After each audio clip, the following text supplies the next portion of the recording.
Bezrat Hashem, là on continue le Sod Yesharim, Bezrat Hashem pour la réussite de Am Israël en général et en particulier pour les soldats qui sont en guerre en ce moment. Alors Bezrat Hashem, que la force de la Torah et le mérite de la Torah, le srout de la Torah les accompagne là où ils sont. Et comme ça, Bezrat Hashem, ils auront une très très très bonne victoire et qu'on puisse avoir la rédemption finale. Amen, ve Amen. Voilà, on continue le Sod Yesharim. On est arrivé, toujours l'introduction avant la Tfila. Et là maintenant, il nous amène dans on va dire dans les sphirotes, dans les sphères les plus élevées du monde de Hatzilut, de Olam Hatzilut. Et là-bas, ça va s'appeler le Keter de Hatzilut. Là-bas, il y aura ce qu'on appelle Recha de Satim Yatir. Le'ela Pireshuma Jikatav Rabbeinu Zal. Ça veut dire que quoi? Ça veut dire que là-bas, finalement, on va arriver à ce qu'on appelle à la lumière ultime. La lumière ultime qui s'appelait le Ensof, l'infini.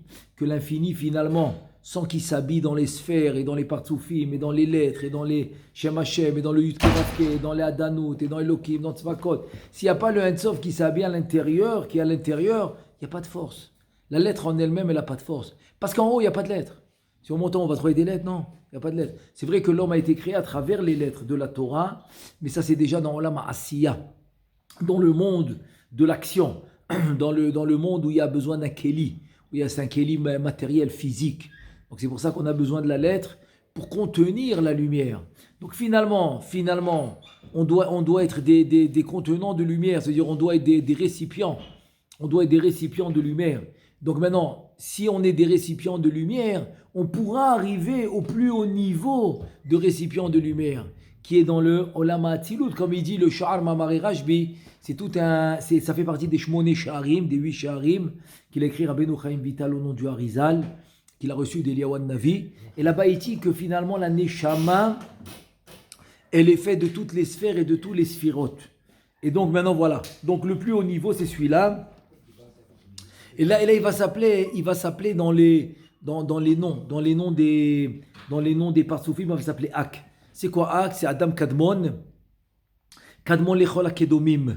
Donc il s'appelle Ak Kolel Absagma Ben Be'atzmuto Vekol Echad Me'elu Arba'a Kalul Me'arba'atam Ve'yotzim Mimenu Gamken Orot Lachutz Shem Anafav Ve'aveu Amochin Dile Neged Arichan Bin de Hatzilut de l'Elam Megulgaltam Yeshbo Bechinat Dugma de Atik de Hatzilut, etc. Donc ça veut dire que quoi? Ça veut dire que finalement, c'est les noms qu'on voit par exemple. On voit ça par exemple dans le Sidour de Shari Chesed, on le voit dans le mot Echad du Kriyat Shema, dans Be'ahava, c'est qu'on fait les Abba Mitot Bedin, on voit à gauche là-bas, dans ces noms Kadosh, le Absagma Ben. Absagma Ben, dans ces noms-là, en fait, c'est la lumière. C'est les noms. C'est les noms de lumière du Ensof qui vont être à l'intérieur de Ak. Donc ça va s'appeler la Pnimiyut. C'est l'intérieur de Adam Kadmon Lechol Akedomim, du Partsouf de Ak qui va finalement être le premier Partsouf qui va s'habiller dans tout cet espace vacant. Là où il y aura finalement toute la création, tout le déroulement de la création. Donc tout ça se passe pendant que tu fais la Tfila. C'est ça qu'il est en train de te dire. Nimtza shehai dugmat atik de Hatzilut shu lema'ala migulgolta dile u elyon me'od ala mochin de Ak shem ab hakolel ve'ab de sag hakolel vezeu shama resha de satim yatir memochin le'elam ki hu elyon me'od yoter me'em lema'ala ala gulgolta. Ça veut dire que si maintenant on parle de mochin, d'amener les mochin, en fait c'est les lumières spirituelles que tu vas générer grâce à ta tfila, grâce à tes brachot et ton limoud à Torah. Maintenant, il te dit, c'est quoi la source? C'est quoi la source de ces lumières? Donc, la source de ces lumières, ça va être des lumières cachées qui s'appellent Satim, Tamir, Veganiz. Aussi, c'est les mots du Zohar Kadosh qui sont intérieurs, qui sont cachés dans finalement ce qu'on appelle le partsouf qui s'appelle le partsouf de Keter de Hatzilut. Et là-bas, c'est la lumière cachée. C'est comme l'idée, en fait, elle n'est pas compliquée. Quand tu parles avec quelqu'un maintenant, c'est vrai que tu parles à un corps, mais ce corps en lui-même, tu vois bien qu'après 120 ans, il n'a plus de vie. Et donc il ne vaut pas grand-chose. Donc c'est rien qu'un habit. Donc c'est vrai que tu as l'impression que tu parles fort, mais en fait, le Adam, la personne elle-même, c'est pas le corps, c'est la lumière qui est cachée en lui. C'est ça qu'il veut nous expliquer. Il veut nous expliquer que finalement, à travers la lumière, tu vas atteindre cette lumière cachée. De la même manière qu'à travers que tu parles à l'homme et que tu vas découvrir son intérieur, qu'est-ce qu'il est, donc tu vas découvrir sa vraie lumière, sa lumière intérieure. Donc c'est ça qu'on dit. C'est pour ça qu'on dit qu'à Kadosh Baruch Hu, nous, par exemple, l'homme, Roé la Enaim, nous on voit à l'œil nu, on voit l'extérieur, mais on ne sait pas qui il est. Tant qu'il n'a pas parlé, tant qu'on n'a pas vu ses actions, qu'on n'a pas vu qui il est vraiment. Pourquoi ? Parce qu'il a une lumière qui se cache à l'intérieur. C'est ça l'idée. C'est ça l'exemple. Donc la même chose, quand tu fais une tfila, bon, c'est extérieur. Tu as des paroles qui sortent, tu ne sais pas ce qui se passe exactement. Donc il te dit, en fait, tu es en train de te connecter et de dévoiler une lumière intérieure. Et c'est elle que tu vas faire venir. Et c'est elle une nouvelle lumière qui n'existait pas. Depuis la création du monde, personne n'a fait ta tfila. Non, je veux dire, quand tu parles de lumière, c'est sûr, il y aura la lumière intérieure, qui s'appelle Ora Pnimi, lumière extérieure qui s'appelle Ora Makif, c'est environnante, c'est sûr qu'il y aura toutes les lumières. Je ne suis pas entré dans les détails. Maintenant, je suis en général. En général, quand tu pries, en fait, c'est pour amener ces lumières-là, pour les faire descendre. À travers ces lumières-là, on va faire avancer le tikkun, la réparation de ce monde, qui est limité à 6000 ans. Mais pour continuer cette réparation, pour continuer, pour avancer dans la réparation des 6000 ans qui s'appellent les Birurim et le Rafarditosin, etc., je suis obligé de faire la tfila pour amener cette lumière à travers cette lumière que j'amène. Donc je pourrais faire monter les Birurim et les étincelles de sainteté pour qu'ils retournent à leur source. Parce que c'est ça en fait le travail des 6000 ans, c'est ramener tout ce qui est tombé à 2 reprises. Comme on a toujours expliqué avec le Sheva Melachim et avec Adam Arishon quand il a fauté. Donc ça a fait tomber. Ça a fait tomber. Hein?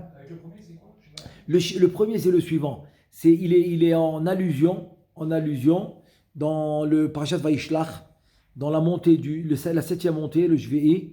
Là-bas, après quelques pasouks au début de la montée, la 7e montée, là-bas, la Torah a dit Vele Melachim, Asher Malchou Be'eretz Edom, Lifne Melor Melech Be'Israël. Voilà les 7 rois de Édom avant de nommer les rois d'Israël. Donc, il cite les noms. Il cite les 7 noms et il y en a un 8e.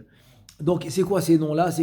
Il te dit en fait, c'est ce qu'il y avait avant le Chumash. Avant Vaye'er et Vaye'boker Yom Echad, tout ce qu'on a lu maintenant dans Bereshit, ce qu'on lit maintenant dans Bereshit, ce qu'on va lire c'est ce Shabbat, Be'ezrat Hashem, ce qu'on va lire ce Shabbat, des jours de Bereshit, ce qui s'est passé au jour de Bereshit, et bien il te dit avant. Qu'est-ce qui s'est passé avant? Donc avant aussi, il y a eu une descente par rapport aux Sphirot dans le monde des Neshamot. Ça veut dire ce qu'on a vécu dans le Chumash, avec Adam Arishon, où les étincelles de sainteté sont tombées à cause de la faute, et nous on était à l'intérieur de lui, c'est déjà la 2e étape. C'est la 2e étape, c'est l'étape qui est, on va dire, plus Ritsoni, plus extérieure. Mais la première étape était une étape de lumière intérieure qui était dans le monde des Neshamot, dans le monde de Olam HaAtzilut qui s'est passé là-bas. Donc ça c'est la première étape. 2e étape, maintenant en faisant une action, en faisant une mitzvah, en faisant une tfila, en faisant un limud Torah, tu ramènes les 2. Et c'est un travail de 6000 ans. Maintenant, ça c'est Be'ita, c'est son temps. Si on a exactement le temps, c'est 6000 ans. Maintenant, Achishena, c'est pourquoi tu peux devancer le temps. Tu peux devancer le temps tout simplement parce que tu as des fois des mitzvot que tu fais beaucoup plus que ce que tu dois faire. C'est-à-dire tu mets beaucoup de volonté, tu mets beaucoup de cheshek, d'envie, tu mets beaucoup d'amour, tu mets beaucoup beaucoup d'efforts. Tout ça peut faire monter plus de birurim que tu aurais fait si tu avais fait la mitzvah normale comme le Shulchan Aruch. Mais ça maintenant, ce qui arrive dans ce cas précis, où j'ai fait des birurim à l'avance, ceux-là ils peuvent être annulés par les averot. Maintenant, ce que j'ai fait en son temps, ça veut dire ce qu'on a fait jusqu'à ce matin, ok, jusqu'à maintenant. Pourquoi ce matin? Jusqu'à maintenant. Ce qu'on a fait jusqu'à maintenant qui est en son temps, personne ne peut le casser. Ça ne peut pas s'annuler. Là, ça va rester solide. Donc il n'y a pas de problème. Cela, il reste. C'est vrai que si maintenant j'ai fait en faisant une action plus, je veux dire pas une action ordinaire, plus que l'ordinaire, donc j'ai fait par exemple 50 ans d'avance. Maintenant, ces 50 ans d'avance vont dépendamment de comment on va se comporter. Si on va bien se comporter, ils vont rester. Sinon, chas v'shalom, on peut les perdre parce qu'on les a fait en avance. On peut les perdre à cause des avérotes. Donc maintenant, si maintenant on est arrivé à ce moment-là, donc on est be'ita. On est au temps précis où on a fait l'action. Alors voilà, ça c'est un peu le système dans lequel on vit. On vit tous les jours. Maintenant, lui il te dit ve'auresha apik maïde apik vela yedia. Ça veut dire quoi? Maintenant, cette tête-là qui est en fait le keter d'Atzilut, il va sortir ce qui sort et on ne connaît pas. Je veux dire quoi? Il te dit en fait Spirou, Shaouresha Amura, Shehi Dugmat Atik de Atzilut, Vile Ma'ala Rosh, Ala Gulgolet, de Ak Apik, Maï de Apik, Mashpia Amochin, de Harir Beseter Elion, Velo Yodam. Alors en fait, c'est quoi le système? C'est quoi pour comprendre? Pour comprendre, je reviens à l'exemple. Maintenant, tu rencontres un copain. Pour l'exemple, on va dire il s'appelle Yaakov. Tiens, Yaakov, comment ça va? Yaakov, ça fait longtemps que je ne t'ai pas vu. Maintenant, moi, je te pose une question. Quand tu es en train de parler à Yaakov, tu parles quoi? À la tête, au bras, au corps? À qui tu parles? Tu vois bien qu'après 120 ans, le corps, il est par terre. Il faut l'enterrer parce qu'il n'y a rien du tout. Il n'y a pas de vie. Donc tout le monde comprend que quand tu appelles Yaakov et que tu parles avec ton copain qui s'appelle Yaakov, en fait, tu parles à qui? Tu parles à une lumière intérieure à lui, qui va s'appeler dans la Torah. Comment elle va s'appeler dans la Torah? Tselem Elohim. Le Tselem Elohim, c'est ça la lumière. Il s'appelle le Tselem qui est à l'intérieur de l'homme. Donc ça c'est la lumière avec qui tu vas parler. Donc il te dit c'est la même chose. Il dit les mochin dans les partsoufim, dans les sphères d'en haut, ils vont passer comme la neshama dans un corps. C'est-à-dire que la sphira elle-même, la sphère elle-même, dans l'absolu, la sphère elle-même, elle sait qu'elle a une lumière à l'intérieur, mais elle ne la connaît pas. Comme le corps qui sait qu'il a une lumière à l'intérieur, mais il ne le connaît pas. Il ne le connaît pas. Tu ne peux pas maintenant venir me décrire ta lumière. Ta lumière, me dire je connais exactement ma lumière, je sais de quoi elle a l'air, etc. Tu ne peux pas. Tu peux pas. Donc de la même manière que toi, tu ne peux pas, parce que dans les mondes supérieurs, la sphère elle-même, elle ne peut pas. C'est ça que ça veut dire d'Eloyada. Il ne connaît pas. Même dans les sphères, la sphère elle-même, si maintenant, tu sais quoi, on va aller maintenant, on va ramener ce qu'il a dit, Rabbeinu Yitzhak Bar Sheshat. C'est vers la fin des Rishonim, c'est un shoot, il a un shoot, okay, il s'appelle le Rivash, Rabbeinu Yitzhak Bar Sheshat. Lui, il ramène là-bas une question qu'on lui a posée. Il lui a dit, écoute, je ne comprends pas. Tu me dis que les chrétiens, c'est Ovdei Avodah Zara, pourquoi? Parce qu'ils croient au trio. Avodah Zara. Il dit, mais je ne comprends pas, les Mekoubalim aussi. Il dit, les Mekoubalim aussi, c'est Avodah Zara. Pourquoi? Pourquoi? Parce qu'eux, ils croient aux 10 sphirotes.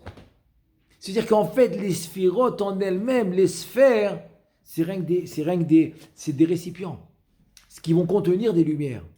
Donc en fait, c'est quoi la force divine? La force divine réelle, c'est ce qui est à l'intérieur des sphères. C'est ce qui est à l'intérieur des sphères. Mais la sphère elle-même, elle ne connaît pas. Comme le corps qui ne connaît pas sa lumière. C'est ce qu'il nous dit.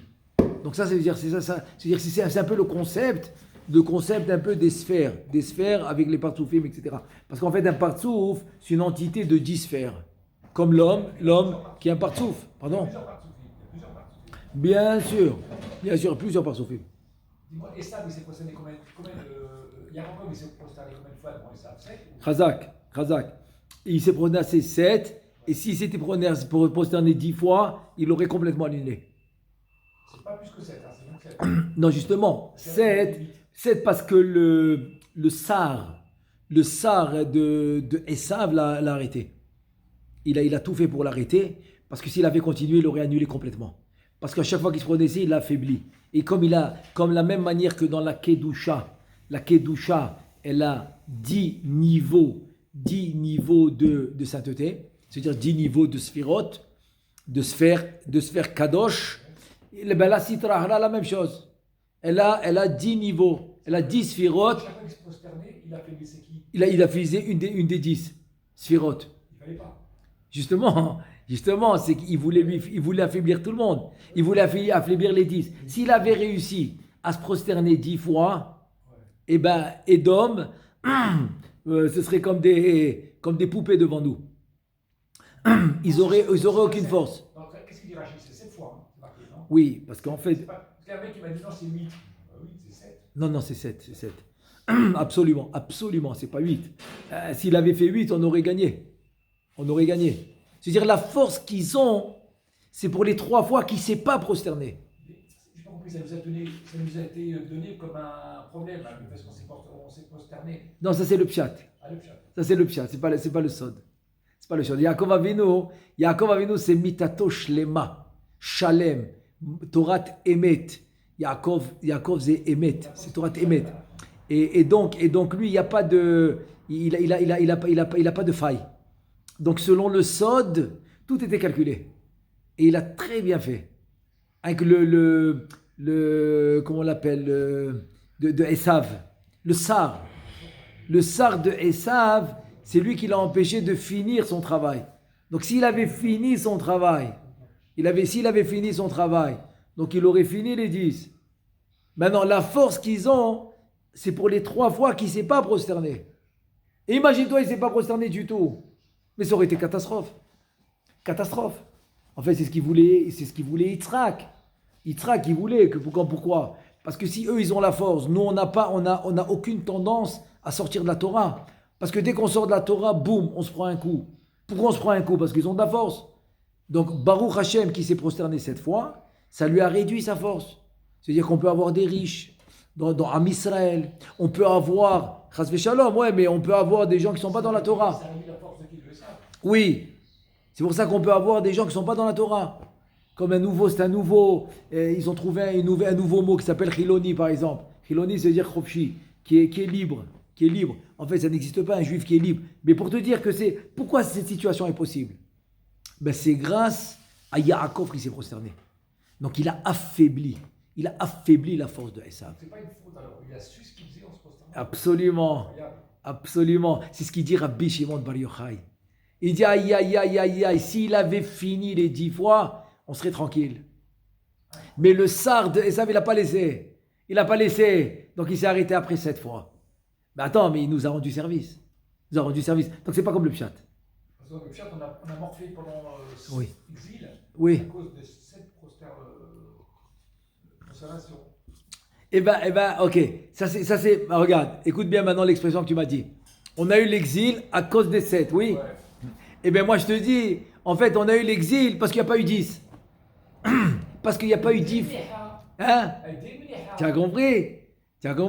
C'est-à-dire maintenant, il faut tout ce que tu as appris jusqu'à maintenant, il faut le traduire selon le Zohar Kadosh et Arizal. Tu as compris? C'est-à-dire, le pshat, il va te dire, tu sais pourquoi on exile? Parce qu'il s'est prosterné 7 fois. Le Zohar, il dit oui. Mais si c'était prosterné 10 fois, on n'aurait pas eu d'exil. Ça veut dire que même ce qu'on a eu, c'est beaucoup moins que ce qu'on devait avoir si c'était pas prosterné du tout. C'est ça le sod. C'est ça le sod. C'est un vrai solde. Ben oui, c'est un vrai sod. Et d'où il a commencé ce sod? Ce sod, il a commencé avec Yitzhak, qui voulait bénir Yitzhak. Alors c'est quoi? Yitzhak, en fait, c'est le côté gauche, c'est la Gvura. Donc vient la Gvura et dit quoi? Et dit, si maintenant j'attrape Am Israël, je ne les laisse pas maintenant s'épanouir, devenir riches, etc. Ils vont oublier la Torah. Alors, je leur enlève tout, je donne tout aux goïms, comme ça les goïms, si maintenant le juif il sort de la Torah, chas v'shalom, paf, il prend tout de suite le coup. Donc ça le ramène au chemin. Vient le chesed, qui est Avraham Avinu. Il était déjà plus dans ce monde. Mais c'est sa mida à lui. Et il dit non, j'accepte pas. J'accepte pas ce qu'il va faire Yitzhak. C'est la Gvura. Qu'est-ce qu'il fait? Il va chez Rivka et c'est lui qui donne la névoie à Rivka. Il lui dit écoute bien. Yitzhak, il lui a tout expliqué à Rivka. C'est pour ça Rivka elle va chez Yaakov et il dit fais-moi confiance. Fais-moi confiance, écoute ce que je te dis. On va sauver la situation. Grâce à qui? Grâce à... Déguise-toi, etc.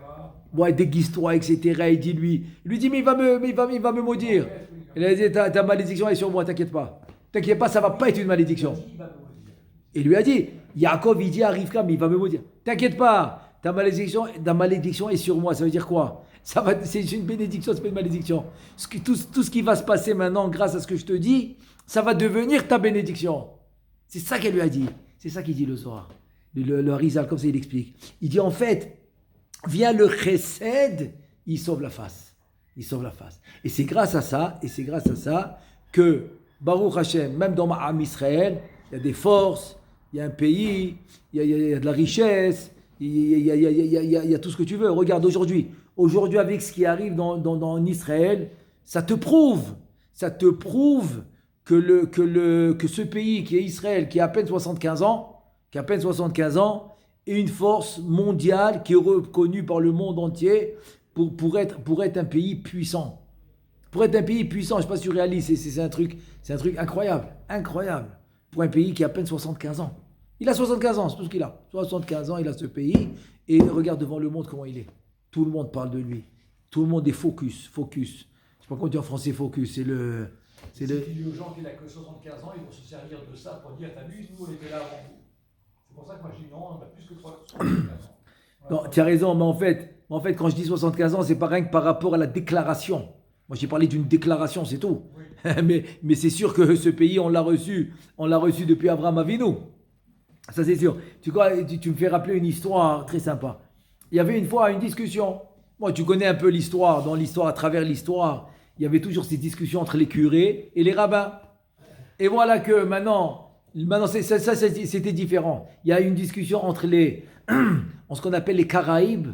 Les Caraïbes, ceux qui croient que à la Torah écrite et pas à la Torah orale. Entre les Caraïbes et les rabbins. Et donc les deux, ils étaient proches du roi. Et donc les Caraïbes, ils remplissent la tête du roi, que nous on est avant eux, et ils nous ont fait, et ils nous ont volé, et c'est à nous, et ta. Et le rabbin, il dit non. Il amène des preuves contraires. Alors qu'est-ce qu'il fait le roi un jour? Il dit écoutez, la vérité, j'en ai marre de vous écouter chaque fois comme ça. Une fois, un jour, je le rencontre, il me dit ça. Le lendemain, je te rencontre à toi, le rabbin, tu me dis autre chose. Je veux faire une réunion entre vous deux, devant le roi, devant toute l'assemblée royale.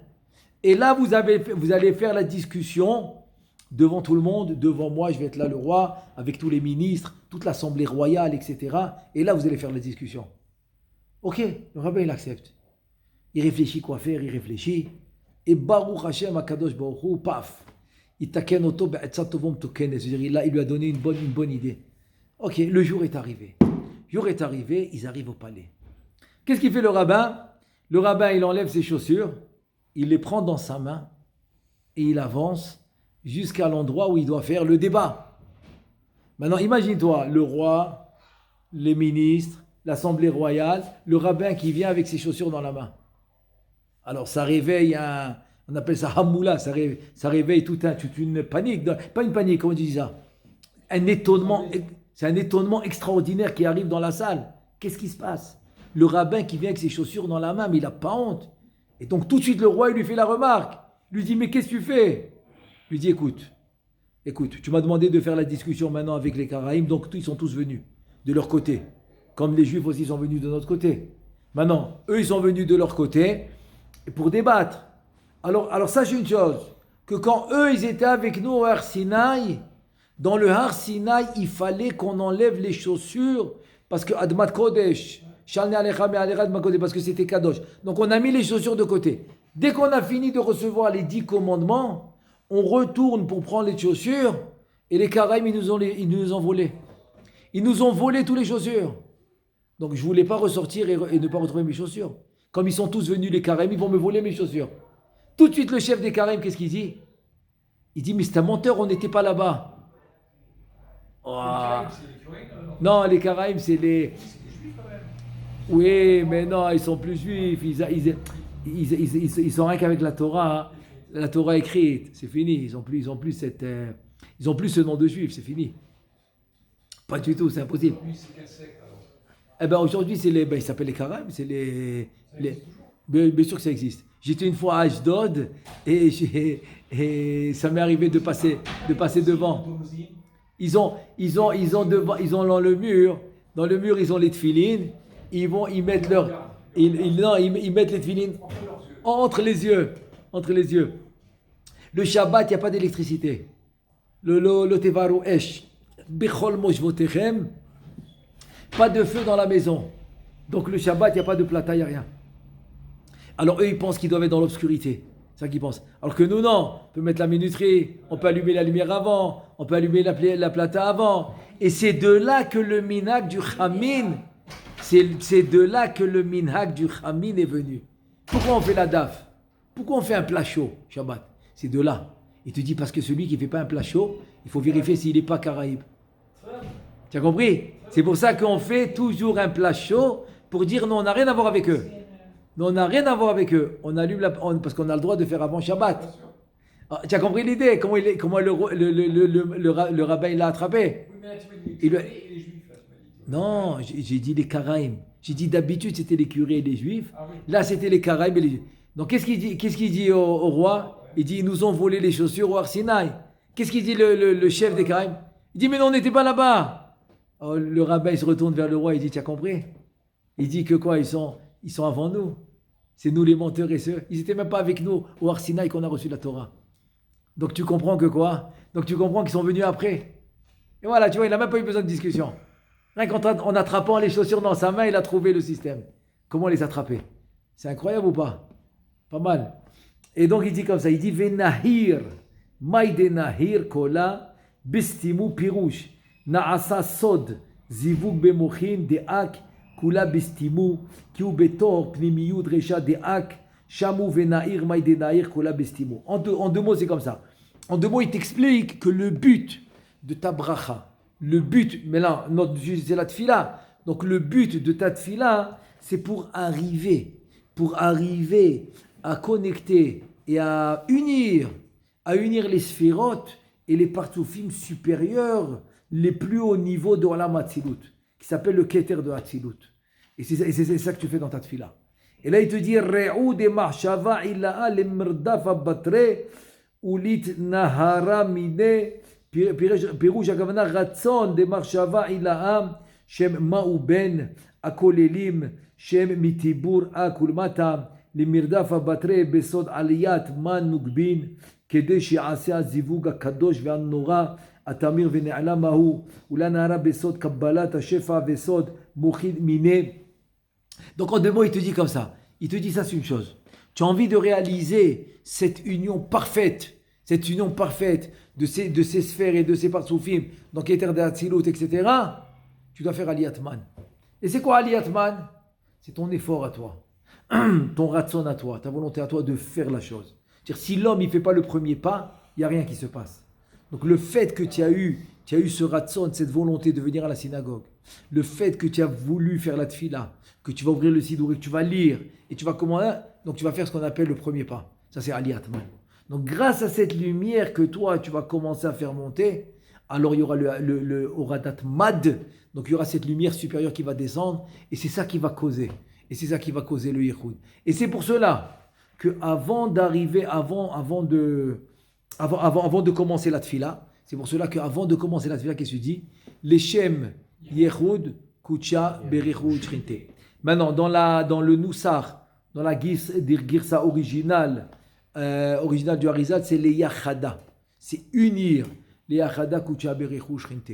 C'est unir Akadosh Baruch Hu avec la Shrina. Akadosh Baruch Hu et la Shrina qui sont en fait nos parents spirituels.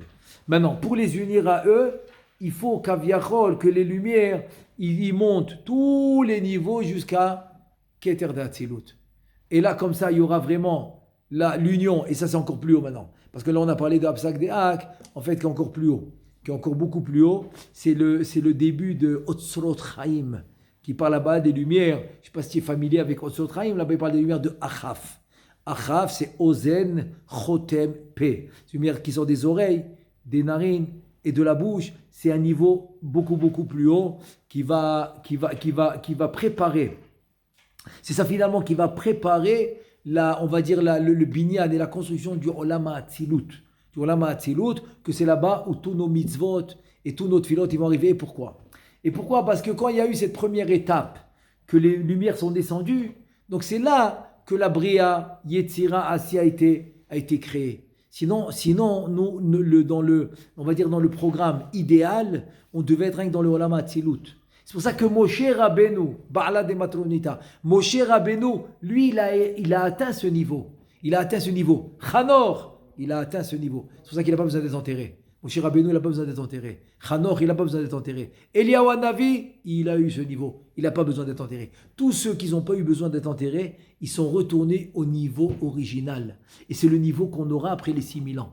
C'est-à-dire qu'après les 6000 ans, la Bria, la Yetzira et la Asiya, ils vont être annulés pour finalement retourner au niveau original dans lequel on était sur la Ma'atzilut. C'est pour ça que c'est notre filote et nos brachot, etc. Ils doivent tous arriver à ce niveau-là dans la Ma'atzilut. Et c'est pour ça que Kaviachol, nos parents spirituels, ils sont là-bas. Alors, Bezat Hashem, on continue demain. Baruch Adonai Le'olam, Amen ve Amen.